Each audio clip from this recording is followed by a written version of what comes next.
Uterine fibroids are actually a bulging of the uterine tissue, either inside or outside of the uterus.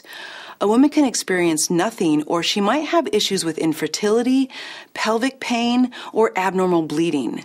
They're very common and often benign. The conventional treatment for uterine fibroids is surgery in order to remove them.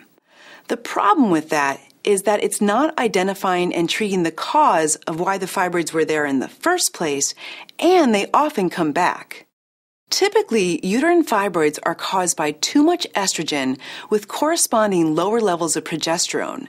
This is known as estrogen dominance and can come about by a woman's exposure to too much estrogens outside of her body, whether it be from taking the birth control pill, maybe hormone replacement therapy, or from exposure to environmental toxins.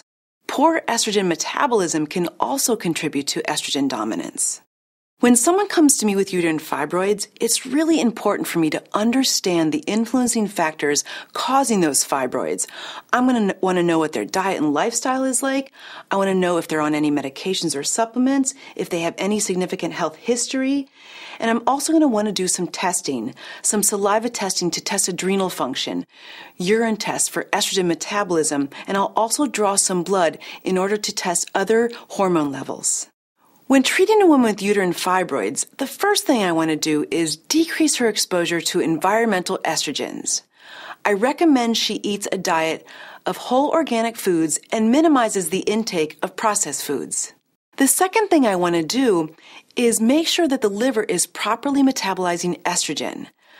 I do this by prescribing a comprehensive liver detoxification using an herbal preparation and an ingredient called DIM, or diindole methane, which is a component of cruciferous vegetables. I also recommend using castor oil packs to decrease any pelvic congestion. The natural treatment for uterine fibroids doesn't necessarily get rid of the fibroids, but it does treat the cause so it stops them from growing and therefore eliminates the symptoms. I actually have a really good success rate. When the women I'm working with follow my protocol, about 90% of them have a decrease in symptoms within the first 2 months and are symptom-free within 4. If somebody wants to reduce the symptoms of their uterine fibroids, I recommend that they adopt a natural living lifestyle. This includes reducing exposure to environmental estrogens by eating whole organic foods, buying healthy and natural health and beauty aids and cleaning supplies, drinking plenty of filtered water, and I also recommend seeing a naturopathic doctor.